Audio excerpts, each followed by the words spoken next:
tener ideas más claras y rigurosas sobre las razones por las que el Perú es el país del mundo que más sufrió y que más muertos tuvo proporcionalmente a su población como consecuencia del COVID-19. Hemos invitado por eso al autor de este libro, que es el doctor Marcos Cueto, que es un especialista en historia de la medicina, basado en Brasil, donde dirige la más importante revista de ese país sobre historia de la salud. Doctor Cueto, muy buenos días, gracias por estar con nosotros en RPP. Encantado, muchas gracias. Usted escribió hace varios años ya un libro que se llama El retorno de las epidemias. Era ya un grito de alarma. Sin embargo, lo que tuvimos fue peor de lo que se había podido imaginar, aún en esa versión crítica que usted tiene. Y ahora está haciendo una presentación de las epidemias recientes mundialmente, sobre todo la del SIDA, la del ébola y en ese contexto general la del COVID-19. ¿Qué cosa es lo que tenemos urgentemente que aprender como lección de lo que hemos vivido? Yo diría que desde un punto de vista histórico, aprender que las epidemias son oportunidades para cambiar, para mejorar, pero también pueden ser oportunidades desperdiciadas. Por ejemplo, las epidemias de cólera en Inglaterra del siglo XIX llevaron a que se mejorase el sistema de agua y desagüe en todas las ciudades inglesas. La epidemia de cólera en el Perú en 1991 no llevó a un movimiento parecido. Entonces, pero fue superada rápidamente y se cita como un caso de eficacia, ¿no?, en la lucha contra el cólera. Se convirtió de una epidemia a una endemia. Era una enfermedad que no existía en el Perú, que se presentó con gran intensidad el año 91 y en los siguientes años se presentó no con la misma intensidad, pero existía como una enfermedad endémica en las barriadas, en los pueblos jóvenes, en las zonas rurales, a las que nos fuimos acostumbrando, sin haber mejorado los sistemas de agua y desagüe, ¿no? Entonces, a veces la historia creo que muestra que países como el Perú no tienen una progresión lineal, sino de que viven en un círculo vicioso entre sus problemas y las soluciones temporales. Doctor Cueto, ¿y usted cree que entonces la pandemia de la COVID-19, que todavía no termina en el mundo entero, nos ha enseñado algo? Y si nos ha enseñado algo, ¿nos ha llevado a una mejor acción por parte de las autoridades? Yo creo que todavía no está decidido qué es lo que va a pasar después, ¿no? Se ha confundido con muchos otros eventos no médicos como la crisis política, la corrupción, la guerra de Ucrania, y un debate internacional y nacional de que si vamos a aprovechar esa oportunidad para rehacer los sistemas de salud, disminuir la desigualdad social, consolidar la salud como un mecanismo para la igualdad de oportunidades, o si simplemente vamos a salir de la emergencia y esperar una nueva pandemia, ¿no? Creo que aún está pendiente qué es lo que va a pasar. Doctor Cueto, ¿cómo está? Buenos días. Sí. Veo que en su obra usted decide concentrarse en las percepciones y testimonios de los pacientes y también de los trabajadores de salud que no están, diríamos, en las llamadas élites médicas, ¿cierto?, para describirnos un panorama que es obviamente inquietante, pero que deja lecciones al futuro. ¿Qué panorama le ha permitido percibir esa serie de testimonios, repito, a pacientes, centrado en pacientes y trabajadores de salud que están en primera línea en la lucha contra determinada pandemia? Bueno, es admirable el trabajo de los médicos, ¿no?, y de los trabajadores de salud. Ayer hablaba con un médico que había trabajado en un hospital público y me decía que su generación nunca había visto tantos muertos tan rápidamente. Y eso sin duda es admirable. Pero hay factores que van un poco más allá de la medicina que no han sido plenamente llevadas en cuenta.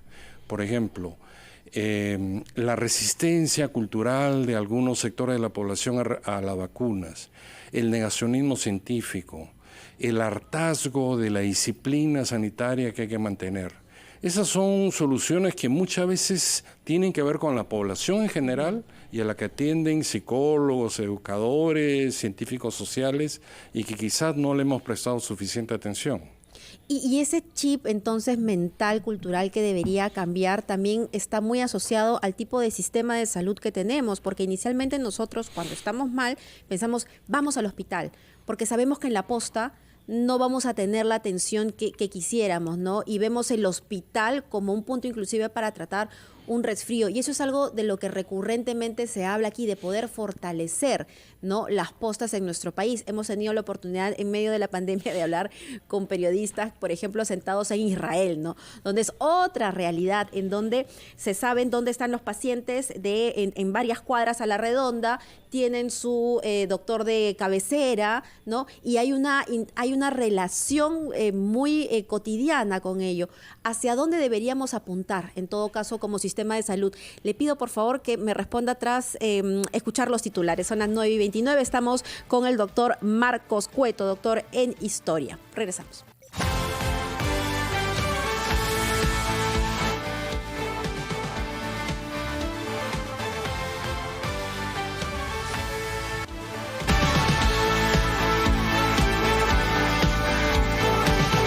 Estamos conversando con el doctor Marcos Cueto, quien es un especialista en la historia de la salud pública y que había prevenido sobre el tema de las pandemias desde mucho antes que exista la de COVID-19 y que presenta esta noche un libro a las 7:30 en Crisol. Naturalmente, la pregunta más importante para nosotros es: ¿tenemos una explicación objetiva de las razones por las que el Perú es el país que tiene el mayor número de muertos en relación a su población? Bueno, las explicaciones más plausibles por ahora es que es un país con una gran desigualdad social, con un sistema de salud muy debilitado por los últimos años, sin importancia política, que es un problema, y que desde el año 21, en que se recrudece la pandemia con nuevas ondas, hay una crisis política. Pero indudablemente algo que le haría mucho bien al Perú es una comisión independiente que investigue e informe por qué pasó lo que pasó, ¿no? Y cómo pudo haberse evitado y cómo puede preverse el futuro. Porque es probable que este tipo de enfermedades por virus puedan volver a llegar a países como el nuestro, ¿no? Y yo le preguntaba, ¿a qué tipo de sistema deberíamos aspirar? Y no le pido que nos haga la comparación con un país, no sé, con Suiza, ¿no? Algo más realista a las posibilidades que tenemos dentro de nuestro país, a nuestra precariedad. Algo que, por ejemplo, haya en la región. Porque estamos también muy fraccionados, ¿no? El sistema de salud, y es la promesa también de muchos políticos poder unificarla. Claro. Quizás ante un sistema tendría que haber un cambio cultural de pensar qué es importante en el mediano y el largo plazo para todos, ¿no? Y hay algunas actividades que tiene que haber un consenso de su prioridad, la salud pública, la educación pública. Puede ser que hayan otras actividades en que hay diferencias, pero la salud pública es un bien de la población. Pueden existir otros bienes privados, pero la salud pública tiene que ser una prioridad y tiene que haber un cambio cultural. A nivel de sistema, hay países de América Latina que ya tienen un sistema unificado de salud, como Costa Rica, como Brasil, a pesar de Bolsonaro, que articulan los subsistemas, la seguridad social, la medicina militar, la salud pública, y que dejan un pequeño porcentaje, 20-25% de salud privada para los que quieran y puedan pagar. Esa creo que es una aspiración realista y que se hace en otros países de la región latinoamericana. Pero esta solicitud, esta aspiración, doctor Cueto, de unificación de los sistemas de salud no viene de ahora. Perdón, lo han planteado diversos gobiernos. ¿Qué ha pasado? ¿Por qué no se ha llegado a concretar? ¿Qué ha existido de parte de la instancia respectiva? En este caso hablemos del propio gobierno o el Poder Legislativo. Sí, es verdad, ¿no? Inclusive a nivel internacional había una propuesta de la Organización Mundial de la Salud que hubiera un sistema unificado de salud. Esa era su principal propuesta antes de la pandemia. Yo creo de que en parte no se ha realizado por lo que he mencionado. Cada subsistema tiene intereses creados y tiene ganancias en el corto plazo. Y en segundo lugar, hay una cultura de que el tratamiento es más importante que la prevención, cuando debería ser al revés. La prevención es tan o más importante que el tratamiento. Y las personas van a un servicio de salud cuando tienen un problema, pero no para prevenir los problemas. Entonces, eso significa un cambio cultural y de alguna manera vencer la resistencia de los grupos para poder aspirar realmente a esta unificación, respetando que exista un sector privado como el que existe en estos sistemas que he mencionado de otros países, ¿no? Doctor Marcos Cueto, muchas gracias por su presencia acá. Felicitaciones por el libro, trabajado durante meses difíciles en Brasil, donde usted reside de la misma manera que acá, que es su país natal.